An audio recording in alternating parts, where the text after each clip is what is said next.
Cool. All right, I'm seeing some questions. Everyone's just saying hi, Darren. I don't know why. I talk to people on Instagram, I guess. I've got one new album. Oh, there it is. Thank you very much. Hi, everyone. We're getting the hang of this, so bear with us. Oh, shit. What are you oh-shitting about, Darren? Daniel Lewis says, technology is tough when you get old, eh? Oh, go F yourself. I mean, it doesn't get easier, though it should. Yeah. A lot of hi, Darrens. Darren, you're just killing it today. I don't know why. I don't know why that is. I'll take it. Thank you for the compliment on the album, Yo. It's a good one. It's pretty good, you know, it's pretty good. Devastator's better. I blame you for that. We love you too. Do you guys want to ask any questions that the band can, by the way, when I say you guys on Facebook, any questions that you'd like us to answer? Get this fucker started off right. Evan just asked a question. How long ago did the work for Devastator start? So how long ago did we start the record? We went in the studio in March of last year. Right? It was March of here, and then yeah, we did 4 days first, and then we sort of just came in on weekends or like a couple of days out of the week until December, really. We just basically did all the basics for almost every song in like 5 days, and then spent a year tweaking it. Is that right? Yeah. It was kind of our first time ever doing that. If people haven't heard this spiel before. Yeah. But I do think it was really good for us because it gave us a chance to like listen to the songs and have a little bit of distance from them, to have perspective, add or take away to them with a better understanding of what the songs were doing.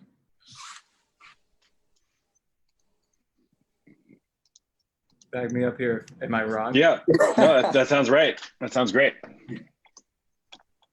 Man, today's the first day I combed my hair, and I feel like I look like a fucking weirdo. You look very clean cut. Not combing my hair. It's getting longer. It is getting longer. Yours too, Darren. Yeah, I'm growing it out. Hey, I noticed we keep getting asked, what does ROTK stand for? I think some people don't know. What do you stand for? Hopefully that came out funny. I think anybody who would like to know, a quick Google query will solve that problem for you, but I'm certainly not going to tell you. Come on. What? I mean, you're on Facebook right now. You have the access to Google.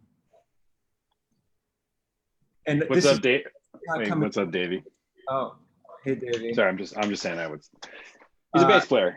I'm not trying to be difficult. I just think it's more fun when you, the listener, get to put your own experience into the songs. I don't need to explain that. How long do we spend on the track list? Eric asks. Actually, quite some time. I think we all kind of turned in our own playlist, track order, and from that track order, I think amalgamated what you got. But I think that, you know, the actual track listing. But probably a couple weeks. I think for us, it's really important to have. Not many people are actually like listening to albums all the way through these days. But we all grew up with that being a very special experience. So having a record you can listen to front to back, and it moves through different emotions, through different colors, expressions, is important to us. Long-winded answer. Wow, we got Yeah, I think you. a lot of questions. So. I think you sent us maybe 30 tracks, and then it seems like there's maybe 7 or 8 that everyone agreed on. And then once we got through those, there's still your back catalog of like 300 songs that we could talk about. I mean, I think Torture Me wasn't on that list of 30 songs, but we all knew that it was a song that could make the record. And did Tony push for that one? I feel like Tony was like brought it back up again. Maybe Tony did, but his son Thomas, who's also a musician, Thomas Berg, he texted me to congratulate us on releasing the record the other day, and he said, "Oh, and you know how Torture Me is on your record? Did my dad try to take credit for it?" I said, it's Thomas. It was Thomas. Thomas. Well, at least that's what he claims that he. Well, the amount of versions we did of that song, I'm really glad it's done. How many times did we do that song? So many versions of that song, Torture Me, and Return to. Oh, you almost got it.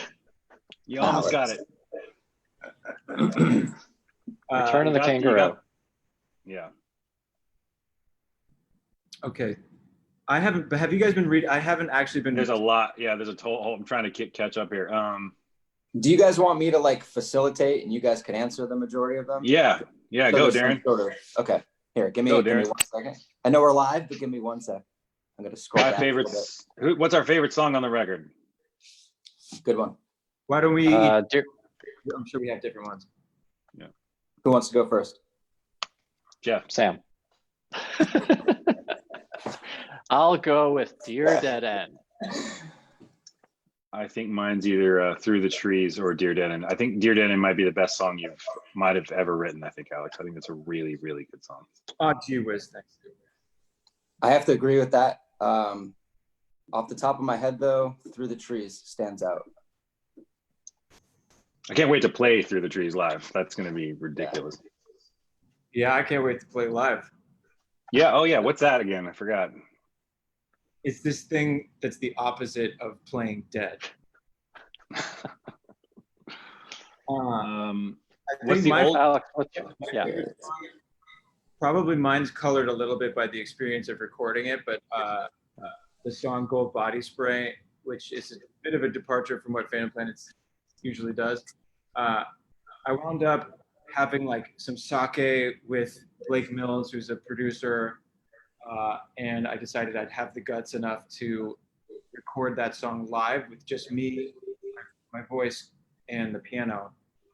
We added stuff to it later, but that whole thing you listen to is just me at the piano. There's no edits, no takes, an honest portrayal, and that's kind of the first time I've done anything ever. So I'm going to say that's my favorite. We have a fan. I'm sorry. No, go ahead. I'm still going to facilitate here. They ask when Phantom Planet started. 1993. So Darren, you could probably answer this question better, even though we didn't have the name. Would you say Phantom Planet started in '93 when you, Jason, and I were playing together, or do you count Phantom Planet as when everybody?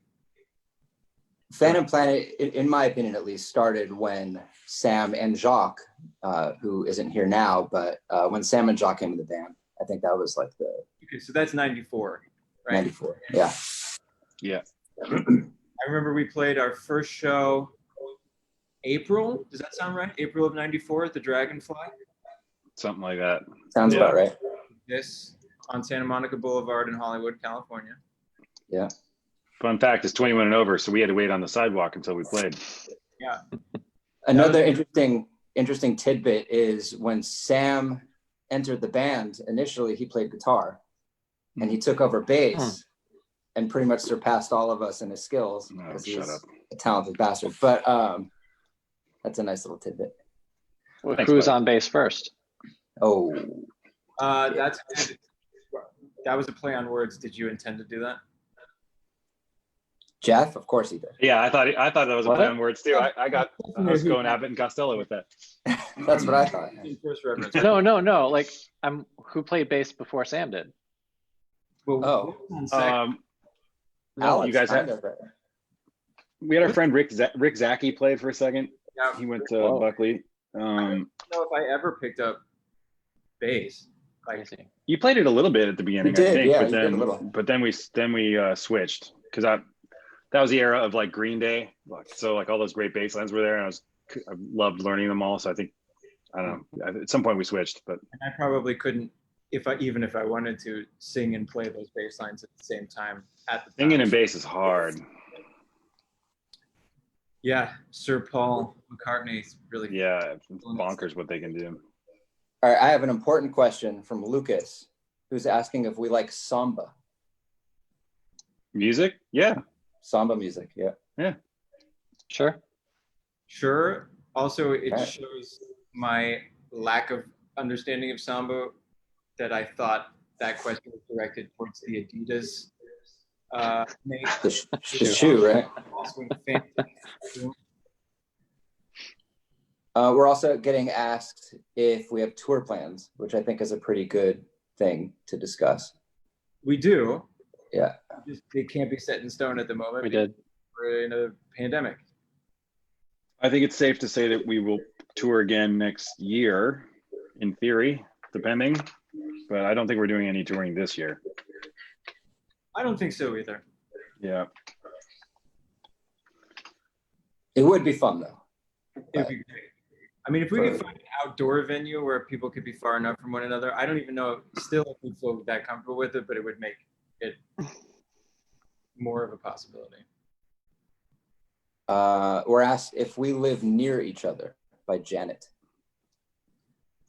Currently, yeah. So 3 of us. 3 of us. Yeah. Pretty far. Yeah. Yeah, Jeff's pretty far. 2,000 miles. And what's your address for the fans out there? 1, 2, 3, 4, 5 Alphabet Street. You know Big Bird? We're getting asked another question by Jason Appleseed. How much of the writing was just Alex? All of it. He's a good writer. Who mixed it? The record? Will McClellan. So our engineer, who is phenomenal, he's young.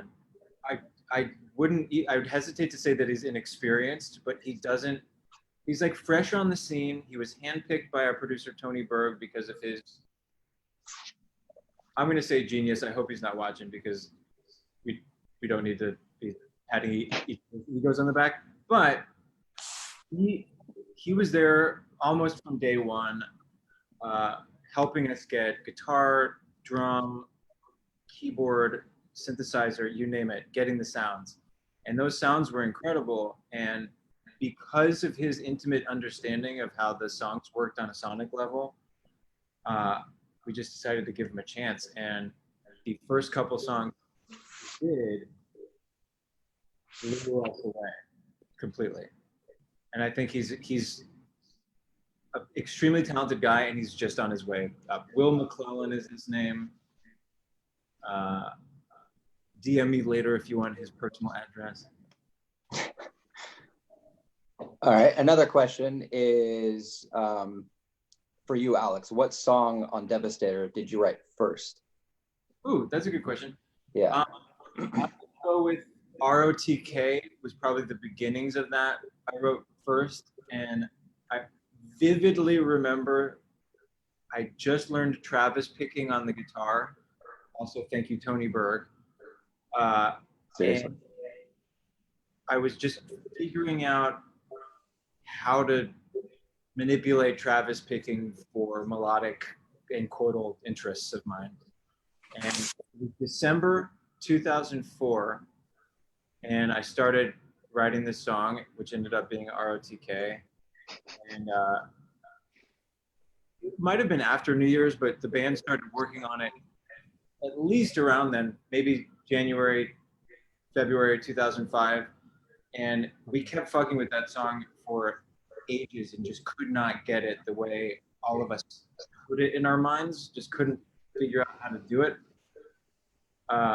So definitely that one. And I do think it took all of our collective experiences, either in life or on tour or on our instrument, to finally get us to the point that would show that song the best in the right light. Yeah. I feel like I saw a question earlier, by the way, that said something about would we ever release the other versions of these songs? And it'd be fascinating to show the public, like literally how many versions of ROTK and how many versions of Torture Me are and how they progressed into where they are now.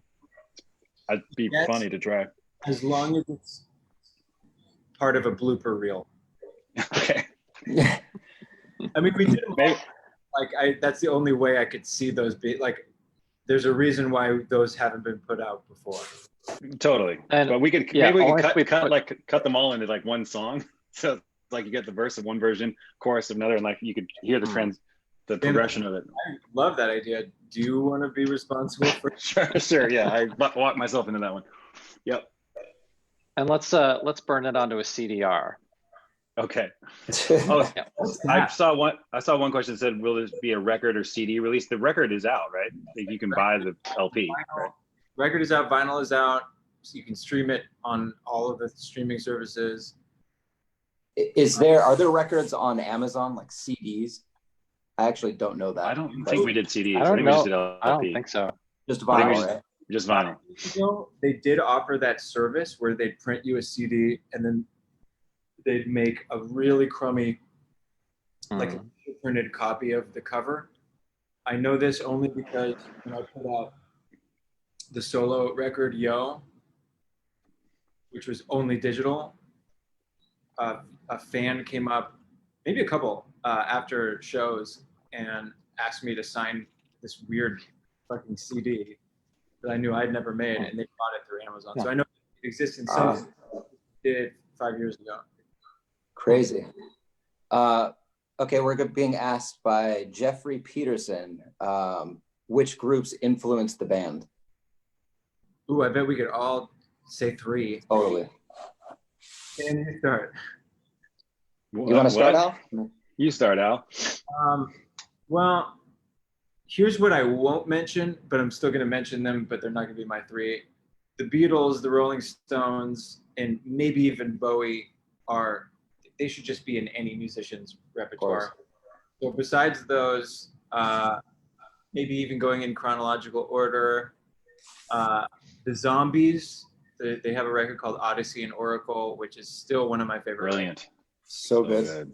So good. And by the way, I don't know if you guys know this, you probably do, but that was their only album. That was their first and only album. Every other song they put out was just a single. Oh. So their first, but before it even came out, they'd already broken up. So some magically existing record in a strange space. And then I truly loved, when I was in my early teens, I biked to the record store in the early 90s to get this record, Weezer's Blue Album. That's a big one. And then I think, and I guess Pinkerton too. Order, yeah. So let's put those 2 together. Let's just call that a 1. Blue Album, Pinkerton, and then OK Computer. I'd say for me, and I bet one of those from you guys. So sorry, but those were highly influential in how we put our songs together as instrumentalists, as arrangers. I would add for you, Alex, because I know that they're big. When you say Beach Boys and Elvis Costello. Fuck yeah. Yeah, I think that's. Beach Boys to me also falls under that category of, I'm glad you mentioned it, but just like standard. Yeah. Killer in yeah. And then Elvis Costello. Lyrically, I think Elvis Costello is a special, intelligent, crafty writer. Yeah. And I feel like too. Bob Dylan counts, but whatever. Yeah. I feel like Jeff probably has some good bands to add to that, because I know your taste is very rough. Well, just from a drumming perspective, we already mentioned them, but Elvis Costello, his drummer Pete Thomas, and his bass player. Oh my God, his bass player.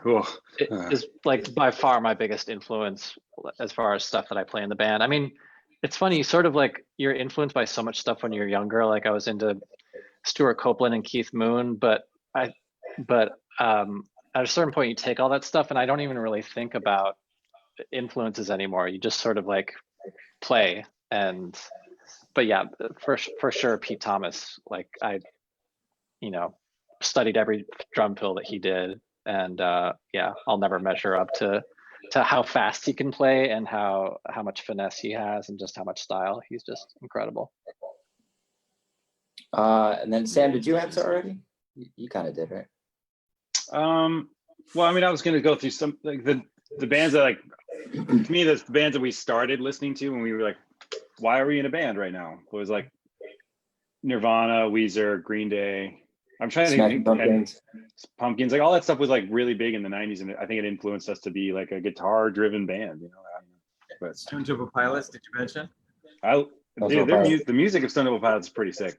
Yeah. Hey, Al, or anybody, do you guys remember there was a Smashing Pumpkins DVD that they released way back when? And I remember watching that with Jason way back when, and it like inspired the hell out of me. But I can't remember the name of the DVD. For the life of me. DVD's nuts. If you remember it, let me know, because it was really good. Yeah, I don't remember either. I think you and Jason probably were more on the Smashing Pumpkins kick than I. I mean, I loved Gish. I loved what was the first record called? Siamese. Siamese. Oh. Siamese Dream. Incredible musicianship.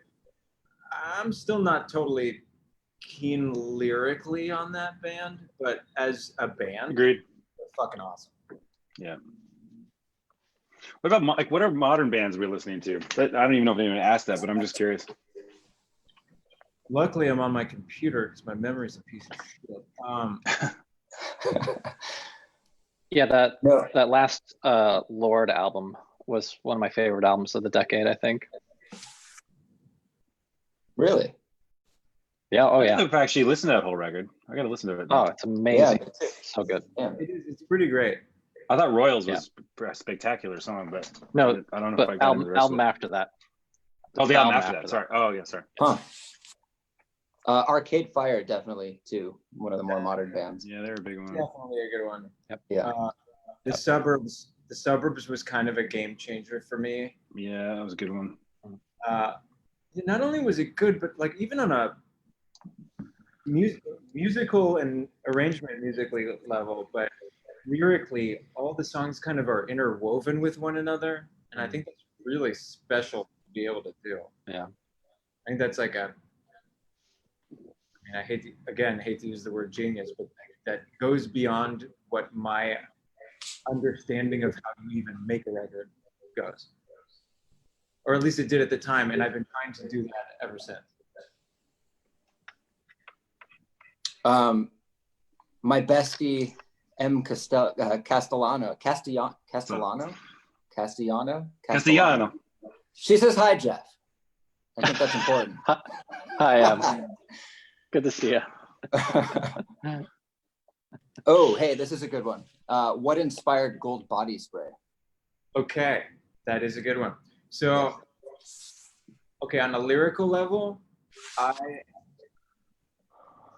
in one of my lapses of sanity was watching Survivor. And there was an ad for Axe body spray. And, you know, we've been seeing Axe body spray commercials for at least 15 years, maybe a little more. And they're selling snake oil. They're selling the idea that you could be more popular by wearing a scent. And I found that heavily inspiring to write from the perspective of someone who doesn't believe in it. And there's so many different other aspects to the meaning of that song for me. But on a musical level, I was watching Stanley Kubrick's Barry Lyndon, and I have to double check what classical people use as Barry Lyndon's theme. But I really liked the first two chords, and that struck me, that put me on the momentum of creating that song? You can't take it with you is pretty much the basis of that song. And why would you want to take Axe Body Spray with you if you even had the opportunity to? We're also being asked, the guitars on the record, were they done with real amps or did we use IRs? Really good question, I think. Very solid question. Yeah. Darren, you and I could probably answer the best. Everything was real. And not only was it real, I'm gonna put that in quotes, but we had mics in different parts of the room to capture the realness of us playing through an actual amp at a certain volume. Which these are subtleties, but I think these are subtleties to just your average listener. But if you're a musician, these subtleties you will notice eventually if you don't notice them now. All the little things that you do, all the little ways you mic stuff, mix things, they become a part of why that music is actually moving. And that's another reason why I was saying Will McClellan, who mixed our record, was such a profoundly talented dude, that he was responsible for setting up the aural environment that these songs exist in from the get-go.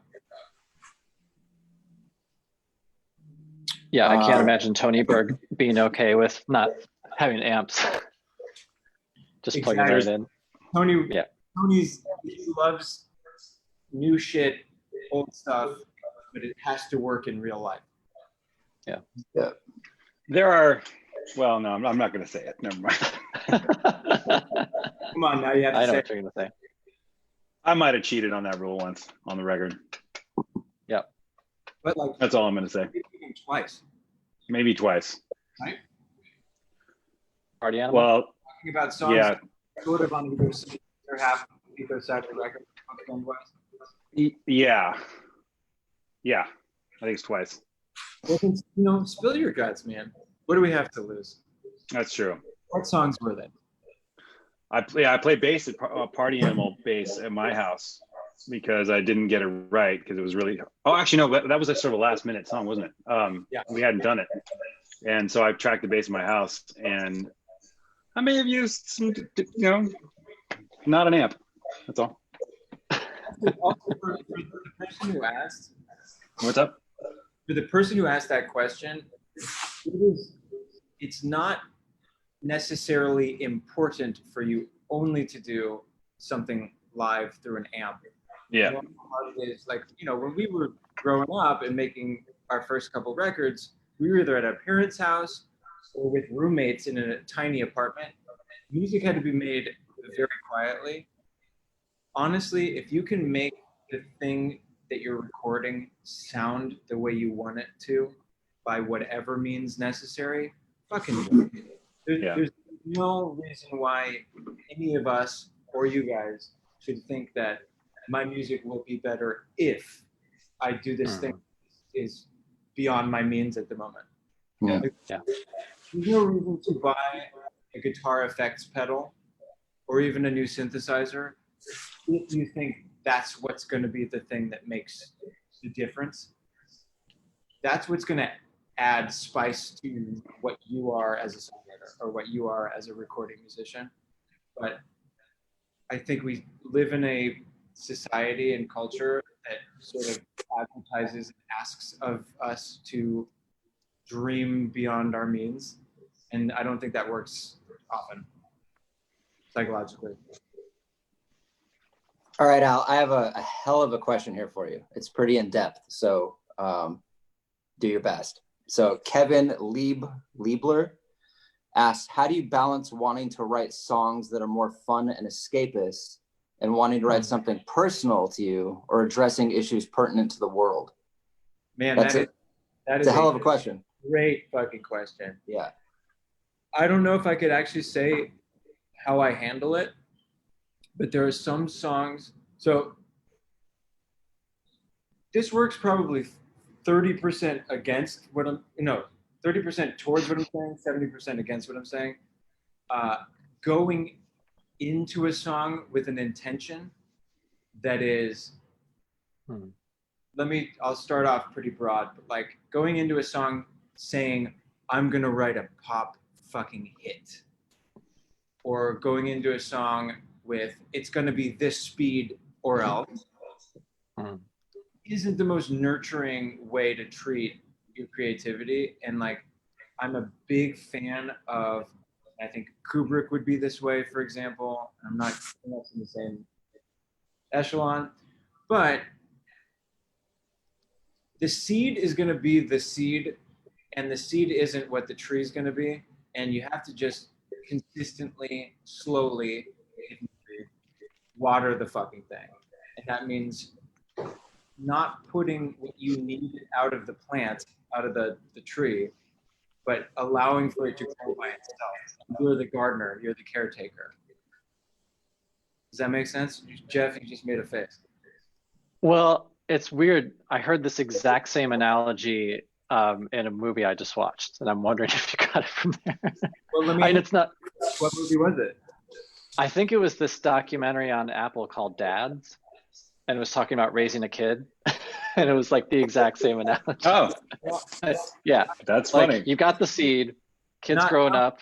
Yeah, and also raising a kid. You can't be at this point in our evolution. You can't be the 50s dad that's raising their son to be a football player. It's not going to work. Yeah. So the upbeat songs come from just being upbeat songs. At least for me, I wish I could explain it a little better, but sometimes slower songs of ours have wound up becoming faster songs just because naturally that's the way they wanted to grow up.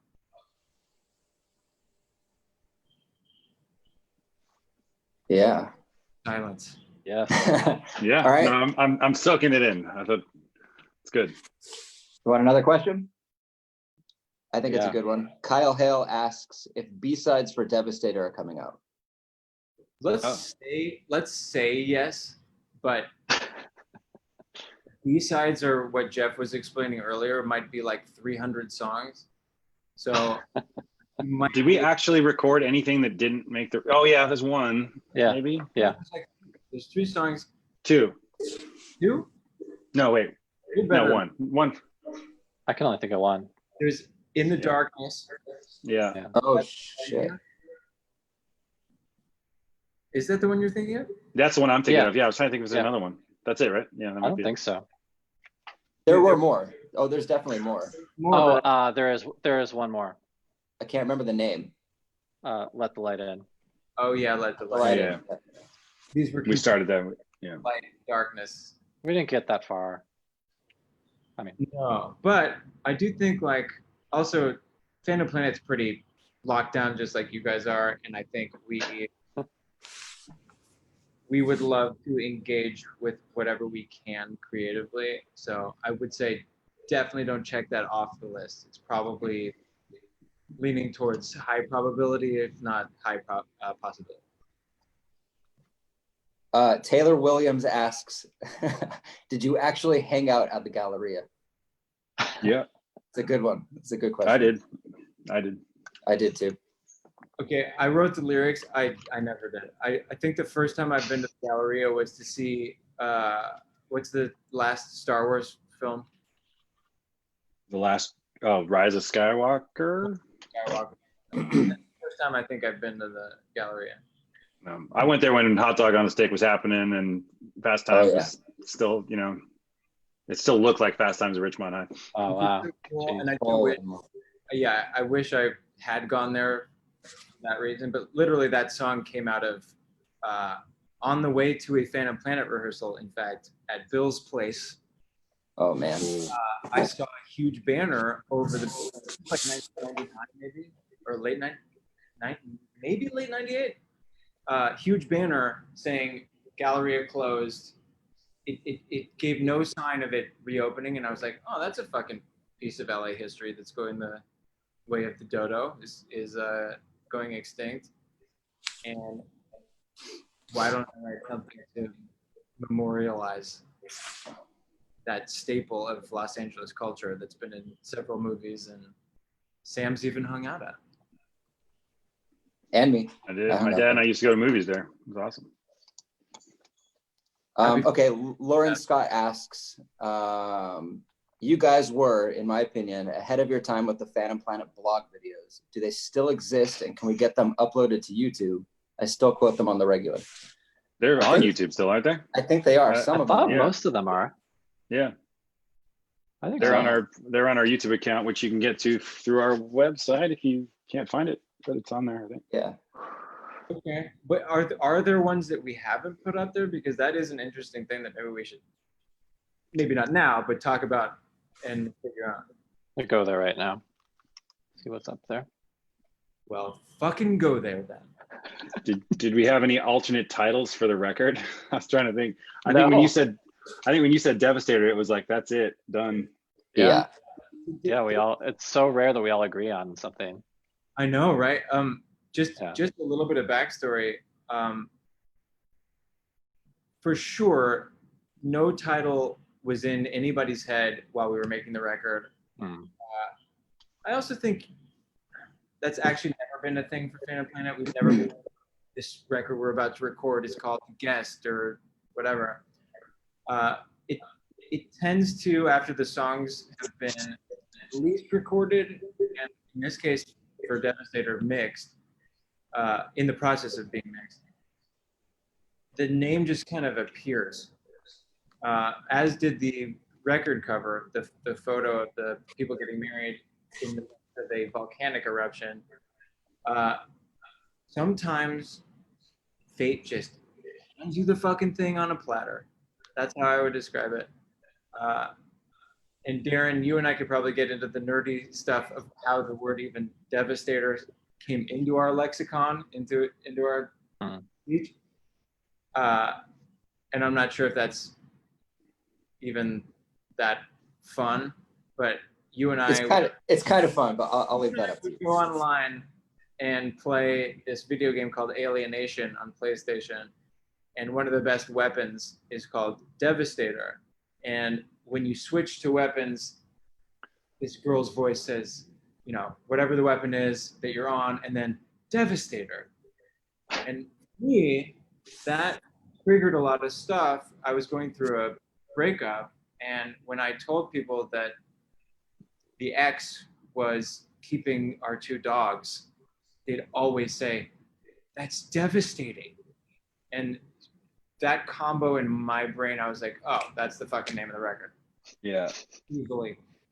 And then to add to that, by the way, is the same day that you said that, my son was super into the Devastator Transformer. Like, he had just gotten it. And I was like, you got to be kidding me that that's the word you just said. Like, he was like literally playing with it as you said it. Which like, is, all right, this is what I'm crazy. talking about when fate hands stuff to you. On the it was so obviously the title of the record. It was crazy. Yeah. Let's not forget about the state of the world too. That it's goes without saying. I know.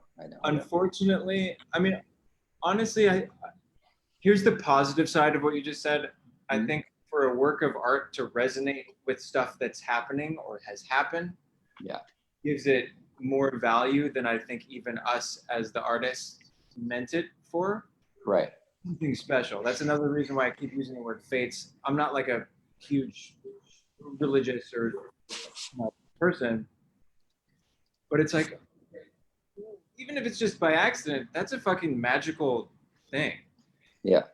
Fortunately, the devastation that's happening in 2020 has caused a lot of people either pain, death, but I do think the reason I really wanted the album to be called Devastator is because from devastation, which has happened throughout human history, we've grown better out of it. And I think it's a huge testament to what it means to be a human being and the human spirit. And that's more the meaning for me around Devastator. It's the thing that knocks you on your ass so you get back up stronger. Whereas this year, I think pandemic-wise, we will get out of this with at least more knowledge about how to deal with a future pandemic, how psychologically we fare in lockdown.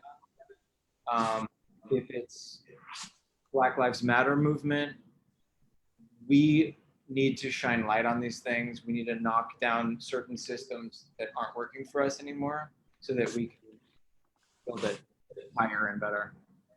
Going on what you're saying too, when I was in high school, there was one quote that stood out to me, and I've said it probably for 25 years. Without conflict, there's no growth. And I think that goes perfectly with what you're saying. You have to have something kind of bad happen in order to be a better version of yourself. And that just keeps, it's like a cycle that keeps happening in life. And ideally, you know, we would want these things, the conflict or the devastators or the destructors, to not cause too much destruction, ideally. But no matter what the destruction is, I have full faith in us, as all of us, in human beings, to build strong out of that. All right, I'm going to change. I'm just getting so many questions here. I don't know if I can pronounce this name, but Emilgia. I'm sorry if I'm. Emilia? Well, it's Emilija. I'm still going to go with Emilia, but she'll probably tell you better. I apologize though, if I don't mean to be rude, but I like her question, and I think it's something that would be kind of fun to answer. She just says, "What do you think of Darren Criss?" Love him. Yeah, Crazy about him. Love him, Yeah. and not because I wasn't that close with him until probably last year when he came to, when we played with Hanson in Oklahoma. Yeah. He actually flew to see us, and he burst in our backstage door. Literally. I flew here from Mexico. What song can I play on? And we're like, Okay. honestly, it was a subtle test, but I was literally like, well, what songs do you know? And he said, all of them. He's not lying. Got to get him to prove it. So we just threw out like random old Phantom Planet songs, and yes, he knew how to play them. So we just went with one that we all knew how to play as a band. Always one. But he is an example, and I find it very inspiring. But and I don't do this as much as I'd like to, but his energy towards creative work is so strong, so incredibly strong, that I don't even know how he has that amount of energy to be able to put it into all of these things. And like, he's in the midst of he's on a show on Netflix called Hollywood that he's promoting. There's another 2 projects that he's working on at the moment, and he still found time day before yesterday, 3 days ago. When did our album come out? 4 days ago. Yeah. Time's a fucking bitch. But he wound up writing us like a paragraph and a half, like a full page text-wise, about how he felt about our album. And I think he fits under all of these categories of what I think it's like to be a good, participating, beautiful human being. Yeah. Yeah, he's good energy for sure. Yeah. He's so talented. It's crazy. Yeah. And he has a great name too. I just big fan of his name. Okay, we got another question from Davey Sunquist. He's asking, Sunquist. What's the most technically challenging Devastator track to play for each of you? Which is interesting because we've only played like three of them live so far. So. Yeah, exactly. But that question wasn't live, so maybe we can go with what caused us the most issues when we were recording. Oh, Sure. Okay. Sure. I got answers for that one. I know mine, which is why I will go last. I bet I know what yours is, Alex. I have bet a you feeling. fucking don't. You want to bet money on it? What does the song start with? What letter does the song start with? E. You are wrong. Really? Yeah. I'm surprised. So are we going to answer that or? Yeah, go, Darren. This is fun. This is the Shit. I mean, truthfully, for me, I think it was only one. There was something about that song that I had no idea what the hell to do on that song until like late in the game. And even after the song was recorded, I still didn't really know what I did on the record. I had to like relearn it all, you know? I can attest we went through a couple different rehearsals in order to iron that out. And I'm not sure either of us ironed it out fully. Yeah, I'm still working on it, but what about you guys? I'm throwing myself under the bus here too, by the way. I'm just saying we never like fully got it. Well, totally. Jeff, I feel like you'd agree with me on this one. I was going to say that this is probably the first record where we definitely took a couple of your demos, Alex, and used pieces of it and played on top of it, which we hadn't. I don't think we've ever really done that much in the previous records. Maybe a little bit on Raise the Dead. Yeah, just a little bit. And the other thing too is we hadn't been together. We hadn't been touring, so we had really played like literally no rehearsal at all. We just went cold and try to learn these songs in the studio, which is again something we've never done. So a lot of these songs to me would be easy to track if we toured with them for like a year, but like they weren't. So they're like really difficult. Like I remember it took me forever to get Bally Song. It took me forever to get Party Animal in 7/4 was crazy hard. Yeah. Only one I'm trying to match like this like do with like all the programming with the bass was totally difficult. And then Waiting for the Lights to Change was the other one that was like, it's such a slow pocket that it was, I don't know, for some reason it took me forever. Like I played on it so many times. But that was my answer. Yeah, Waiting for the Lights to Change too, which is not going to be mine when I end up saying it, but there's something about the speed of that and Phantom Planet not being used to the feel or something. Yeah, it was really tricky to play for me for some reason. I called bullshit on several of my vocal passes. Jeff, did you I don't know if you answered, I'm sorry. Yeah, I think like Sam was saying, I think Only One was maybe one of the harder ones just because of the tempo and the pocket and the fact that we hadn't been playing. Like the drum part's super easy, but getting it to feel right, I think took a couple takes. Yeah. Totally. I personally speaking, the simplest feels to me are always the hardest because you can't hide behind technical stuff. Like you just have you playing like quarter notes for 3 minutes is way harder to me than playing 16th notes all over the place. But totally agree. So yeah, that definitely speaks towards how complex minimalism actually is. Yeah. All right, here's an interesting question from Rosanna Barron. Hold on, I didn't even say what my hardest. Oh, I'm so sorry. Yeah, you skipped him after all that buildup. I'm getting out of here. Too was because our song "Time Moves On," which Jeff made a profoundly moving music video for with his wife.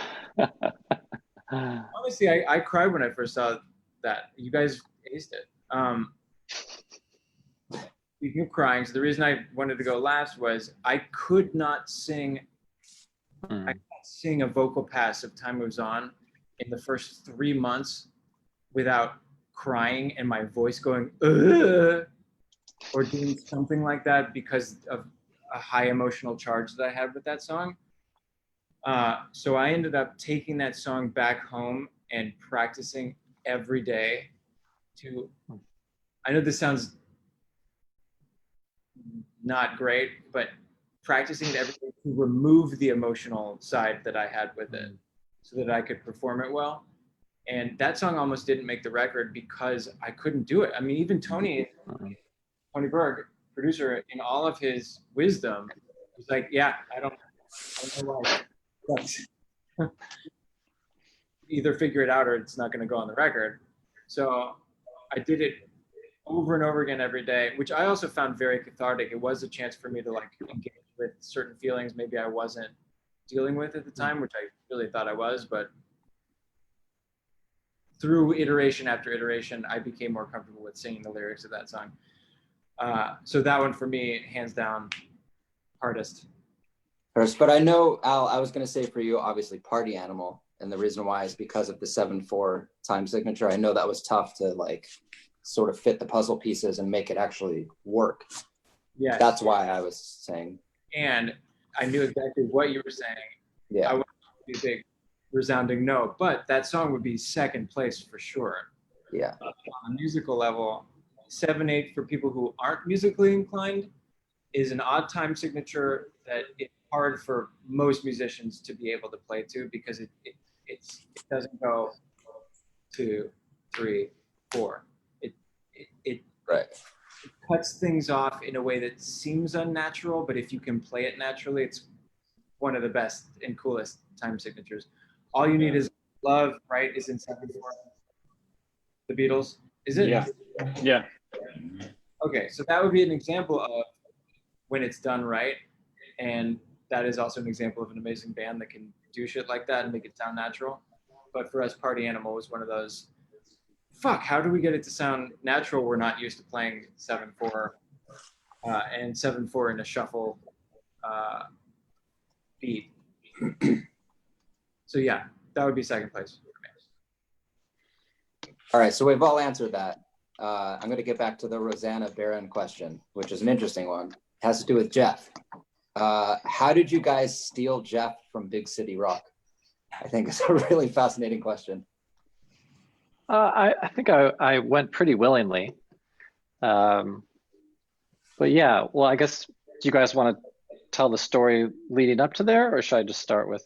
I think you're going to have the right finale to this, but I remember driving in a car with you and almost like a 12-year-old boy wanting to ask his first girl out, not knowing what to say and like being way too in my head.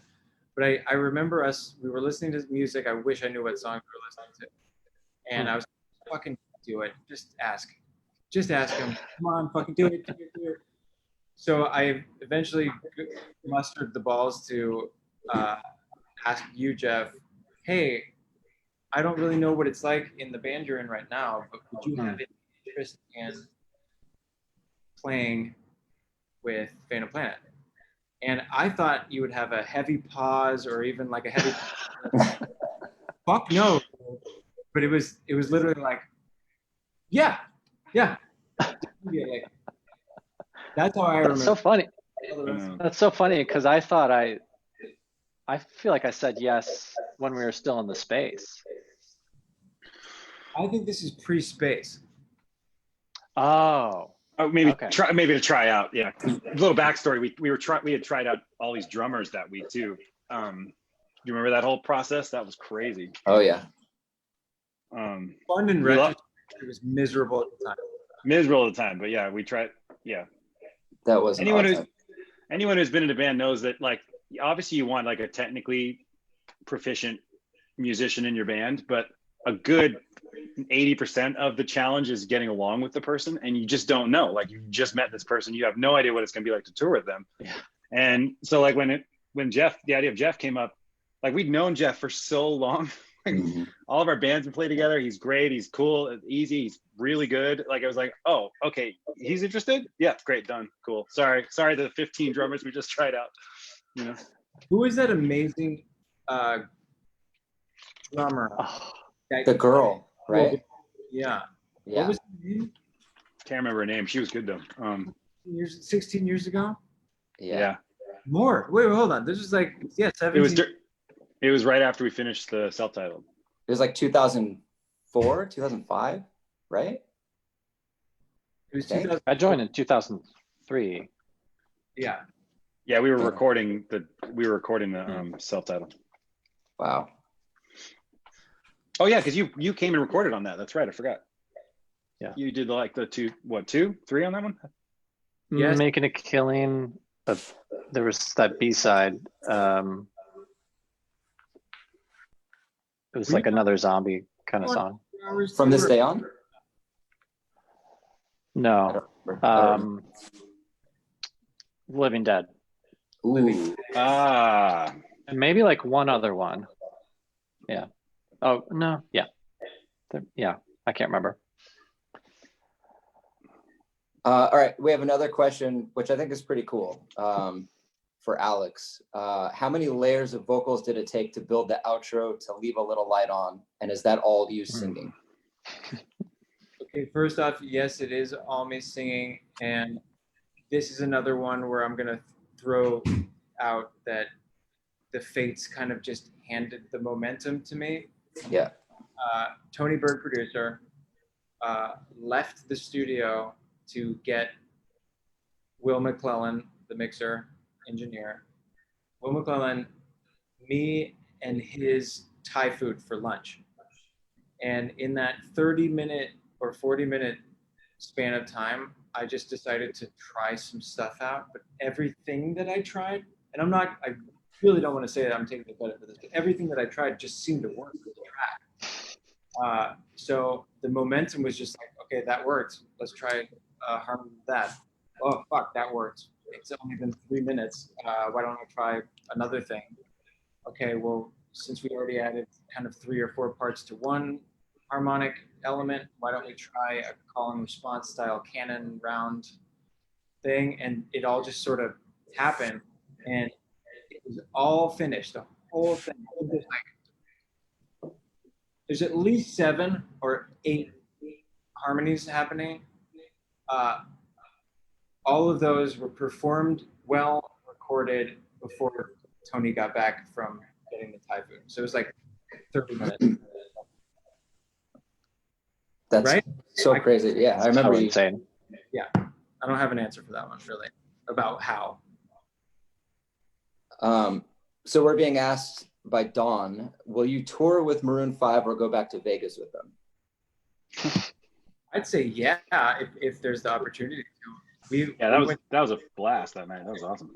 So much fun, and also like we've been friends since high school, since 10th grade with Maroon 5, and any chance we can hang out with our old besties is the best. I mean, Sam, you're also too at this point. Yeah, I'm gonna be this summer. It's really funny. Right now, I was about to be done playing a show with Maroon, and I was gonna fly to meet you guys in like Philadelphia or something. Play like a week of shows, and I was gonna fly back again to the tour. So yeah, it's crazy. We've all known each other a long time. We've all seen grow through so many different experiences too. I mean, we're like the thing. We're the old friends.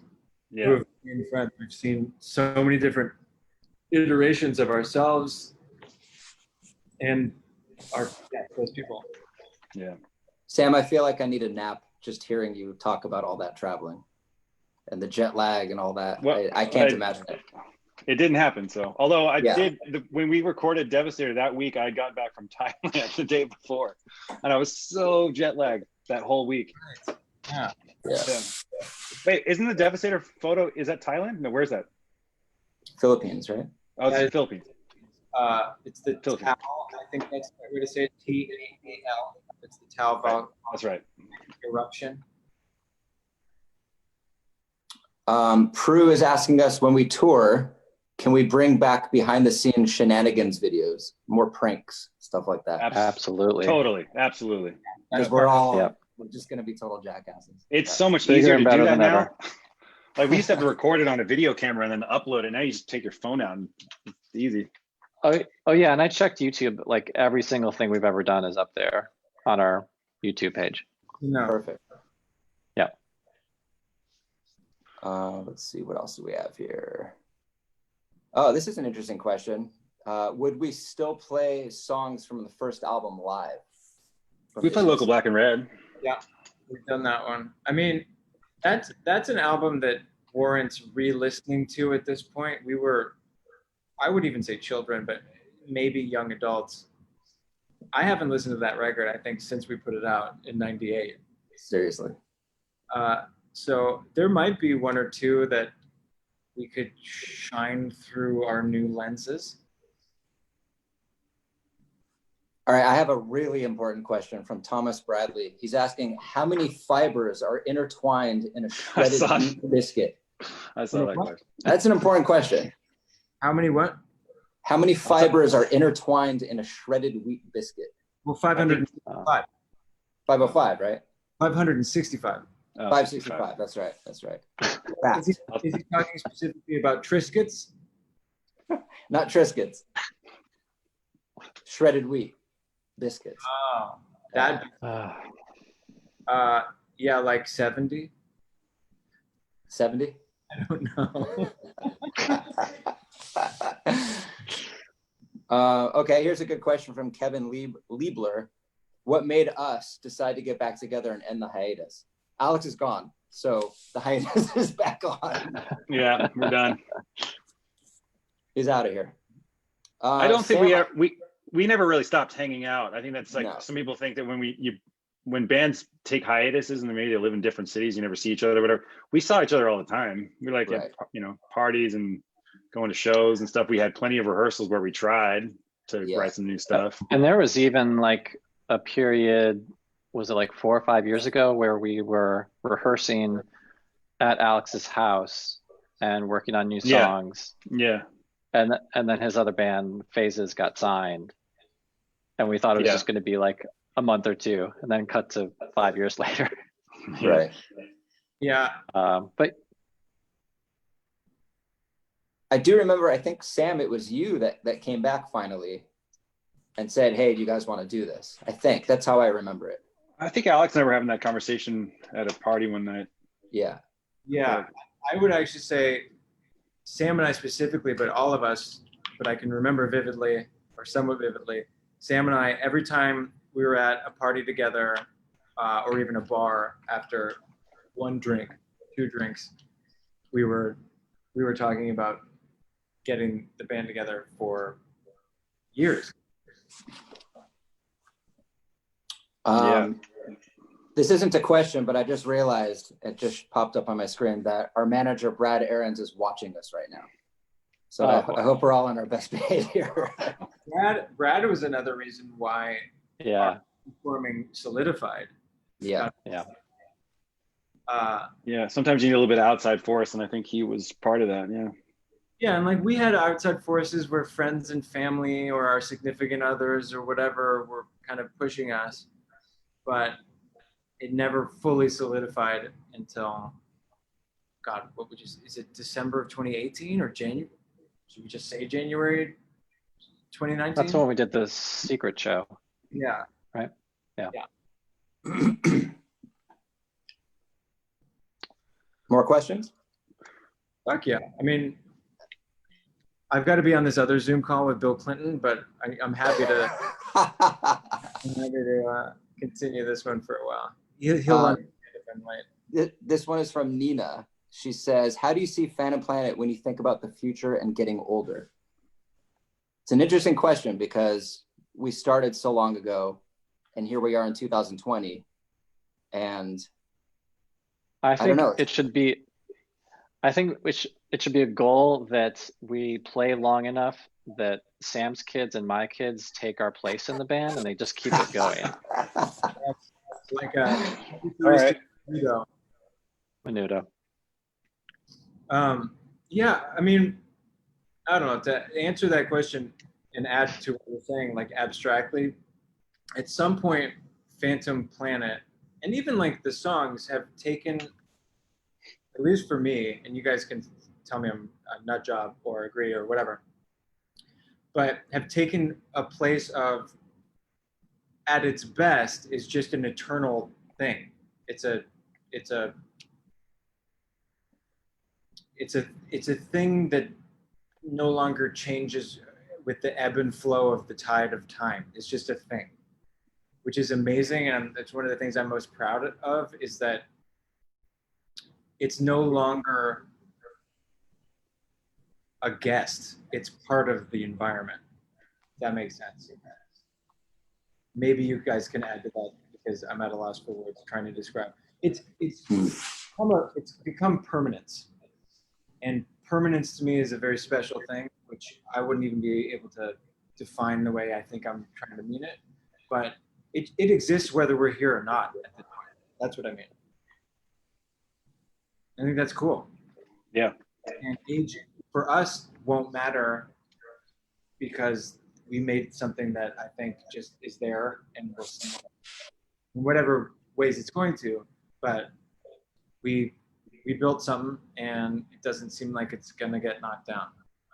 Would you say that we built this city on rock and roll? Ooh, that's a really good lyric. Darren, maybe we should turn that into a song. Yeah, I don't know. I have a melody for it too. If you want to hear it sometime. Hey, here's a really good question for Sam. From Daniel Lewis. He's asking, Sam plays Local Black and Red, the solo live. Yeah.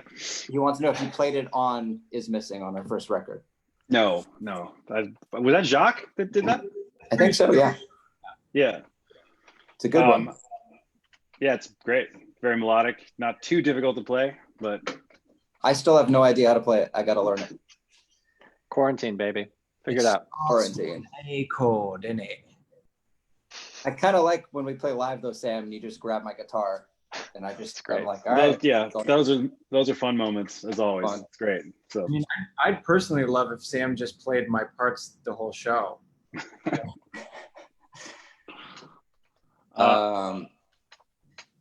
you want to play bass, Alex? We can switch if you want.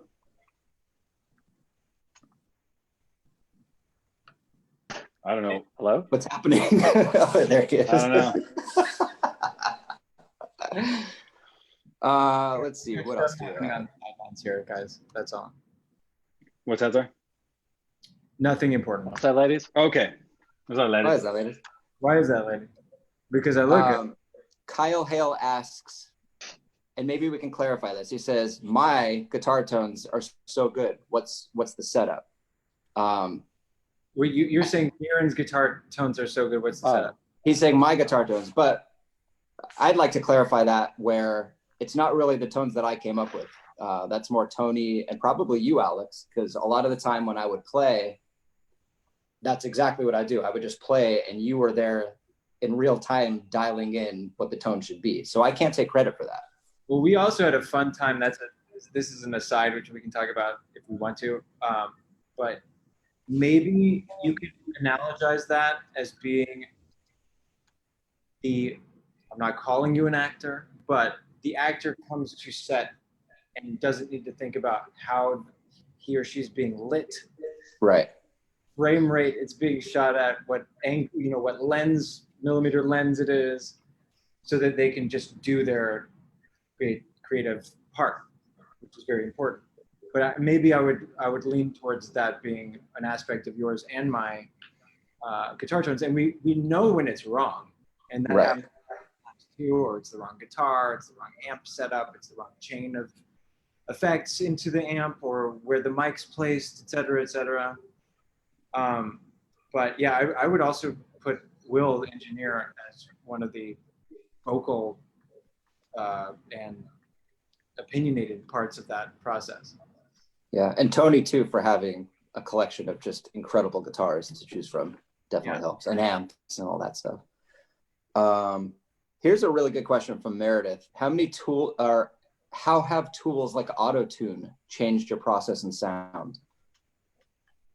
I don't honestly know if I don't think Auto-Tune has. Maybe Al, maybe, but I do think technology's been great. But I was going to mention, since this is on a being able to pitch stuff level, we started fucking around on Devastator on barely anything, but with this plugin called Melodyne.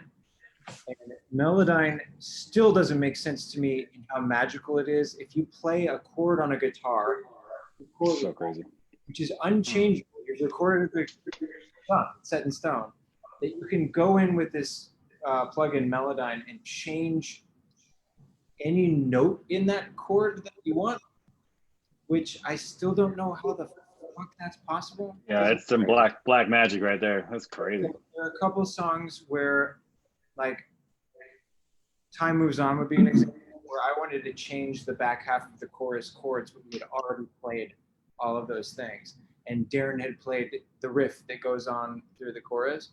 So we literally, and it didn't even take that long. We went in and we changed the chords that the instruments played in a way that's completely unnoticeable to me. But now that I've said it, I wonder if you guys will. I doubt it. Well, either way, you know it.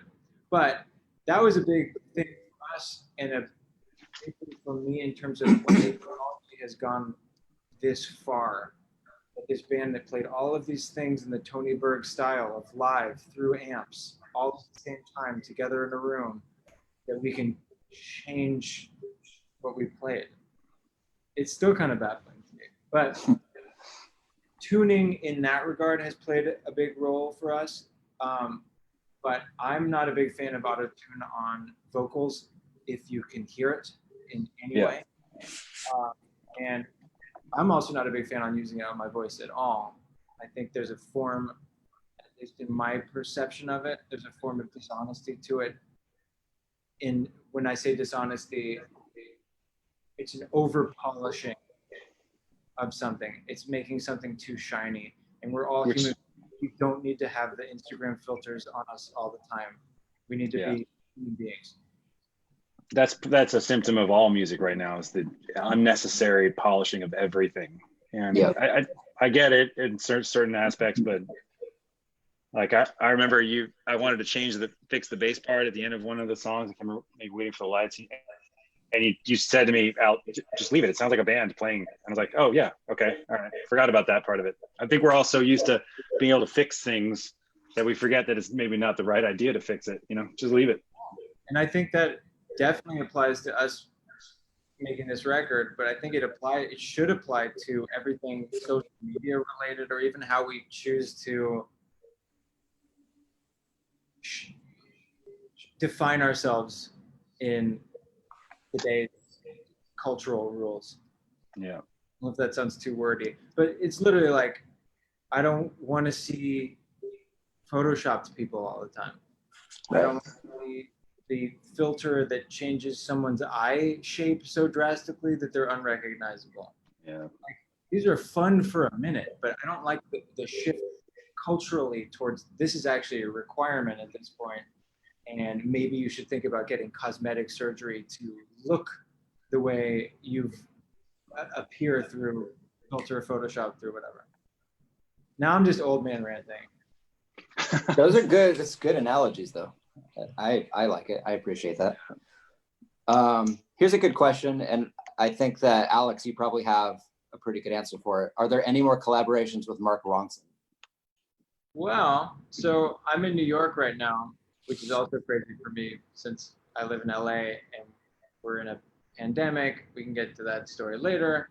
But I hung out with Mark 2 nights ago, and he's working on a musical for, remember, it was called Milk, but it's about the politician Harvey Milk in San Francisco, who was a big proponent and advocate for equal rights for gay people in the 70s. 70s? Yeah. And yeah, I hung out and listened to a couple songs he's been working on with Andrew Wyatt from Mike Snow. And this is more of a fingers crossed thing because he's really busy working on that. But he's like, I really want to remix Time Moves On. That song holds a really special place in my heart. So I just sent him some of the stems, which are, for people who don't know what that is, just the tracks, the individual tracks for the song. I'm sending those to him for him to remix. So yes, maybe there will be a collaboration in that regard. And then after that, I mean, I'm always in his studio and recording goings on. He calls me over all the time, so I don't doubt that that's something that will happen again in the future. How much more time do we have, by the way? I know some of us are a little pressed for time. Yeah, I got to go kind of soon, unfortunately, but is there any other major question? One or two pertinent things, or Darren, if you want to stay a little longer. I'm happy. Yeah, to, you guys, I'm quarantined, so I'm happy to do this for however long. It's up to you guys. I tried to pin a couple, but then I realized as you're pinning them, they were removing the previously pinned questions, so I can't remember what they were. But one of the questions I saw was who we'd want to tour with right now. Obviously, we talked about Maroon for a second, but if there are any other bands we should go on tour with. God, it's such a foreign concept to me. I know, I haven't thought about it in so long now at this point. Agreed. I mean, honestly, any band we even just mentioned that has come out in the 2010s, this decade, favorite records, whatever. But My favorite tours are ones where both on a musical level and on a friendship level, the people who are on tour enjoy it. I think early on in our career, in our early 20s, maybe even late teens, we've been paired with a couple different, obviously would never say the names, but like of bands that we didn't totally vibe with. And music is about sharing the universality of it, and that can happen more often than not. Those would be the tours that I'd want to be on. Yeah. I just want to tour with friends. Basically, yeah, that's all I want. On another note, we should bring up too that, we could do this as long as you want to today, and Jeff, but tomorrow we have the Reddit AMA, right? Mm-hmm. Oh yeah, tomorrow, yeah. So there will be more time to, ask and answer questions. And that's at 3. Yeah. 3 p.m. Pacific Standard Time or Pacific. Noon. Pacific. Pacific Standard Time. Okay. Well, maybe we can tie this off. What is the expression? Wrap this up. Wrap it up. That sounds better. By the way, I wasn't joking about the Bill Clinton Zoom thing. I swear to God. He's doing a Zoom thing. I'm going to go in the other room. I'm going to watch what he's going to say in this Zoom. Oh. So maybe we should call it a day. Cool. Great. Yeah. Well, we can do this. We can do this again sometime, though. I'm sure. I had so much fun, and I think I like doing these more with you guys anyway. It's great to see your faces, and you guys have way more to add to this than I do by myself. A little more structure, maybe. But it's fun watching you, Al, do your thing. Yeah, that was great. Especially with all the performances and everything. It's pretty Oh cool. yeah, you didn't do it. You should sing them something before you leave. Totally. Not to put you on the spot. If you want to, yeah. He's got it. He's got it ready. We could do. Let's just do a verse chorus. How about that? And that way we can all get out. If by we you mean you, then yeah. How can we do it if we're? Yeah. Won't there be a delay? The internets have not gotten fast enough. Well, I did this on K-Rock the other day. Kat Corbett, who's such a cool DJ and person, invited me on the show. So I have this thing programmed in this keyboard for only one. So if it sounds terrible, at least we're only doing a verse chorus. Sound okay? I have to turn the speaker on.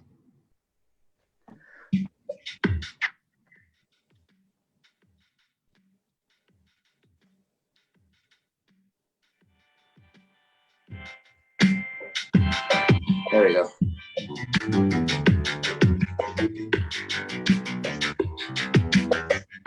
Also, thumbs up if it sounds okay. I don't know if it loneliness can kill you. In some ways, it's been the case. I was driving down some memory, racing towards an end out. Been a light burst on the highway. Thought I heard it was only in my head, but I heard it just the same. My only one, you gotta be the only one. The night's still young, you gotta be my only one. And that's it.